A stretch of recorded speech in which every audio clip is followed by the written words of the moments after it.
potensi bahaya listrik di lingkungan kampus. Saya atas nama Cesa Chania menjelaskan pengertian dari listrik, dan teman di sebelah kanan saya atas nama Dewi Gunawan menjelaskan tentang faktor penyebab konsleting listrik, dan teman di sebelah kiri saya atas nama Okta Tianus menjelaskan tentang pengendalian konsleting listrik. Selamat menonton. Assalamualaikum warahmatullahi wabarakatuh. Saya dari BPDP 2 atas nama Cesa Chania ingin menjelaskan potensi bahaya listrik di lingkungan kampus. Sebelum itu, saya ingin menjelaskan pengertian sedikit tentang listrik. Listrik merupakan energi yang dibangkitkan oleh sumber energi, biasanya generator, dan dapat mengalir dari suatu titik ke titik melalui konduktor dalam rangkaian penutupan. Potensi bahaya listrik. Yang pertama, bahaya kejut listrik. Yang kedua, panas yang ditimbulkan oleh energi listrik. Yang ketiga, medan listrik. Pekerja dapat mengalami bahaya listrik pada kondisi-kondisi sebagai berikut. Yang pertama, pekerja berhubungan atau menyentuh kedua konduktor pada rangkaian listrik yang bertegangan. Yang kedua, pekerja berada di bagian antara konduktor yang ditanahkan dan konduktor yang tidak ditanahkan. Yang ketiga, pekerja berada di bagian konduktor yang ditanahkan dengan material konduktor yang tidak ditanahkan. Baik, di sini teman saya atas Dewi Gunawan akan menjelaskan faktor penyebab atau akibat bahaya dari korsleting listrik.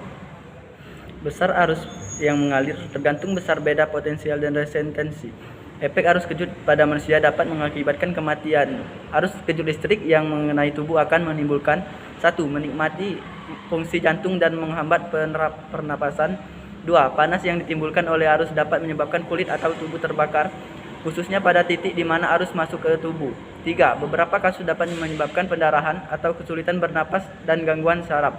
4. Gerakan spontan akibat terkena arus listrik dapat mengakibatkan cedera lain seperti akibat jatuh atau terkena benda lain.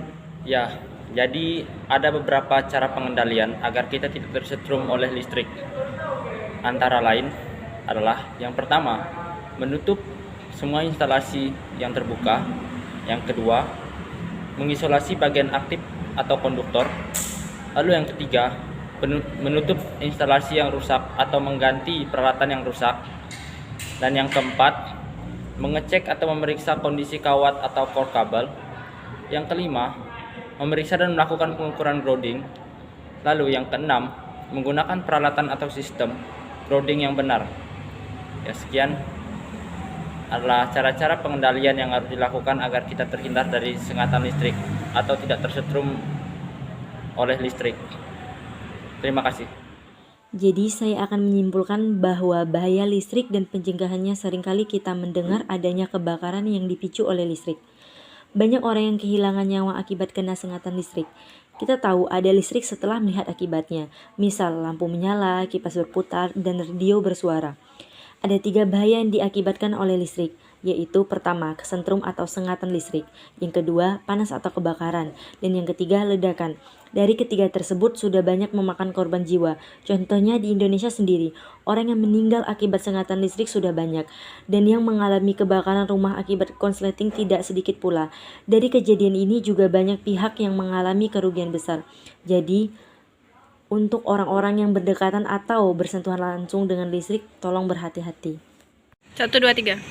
Sekian video pendek dari kami. Kurang lebihnya kami mohon maaf. Semoga ilmu ini bermanfaat untuk kita semua. Kami ucapkan terima kasih.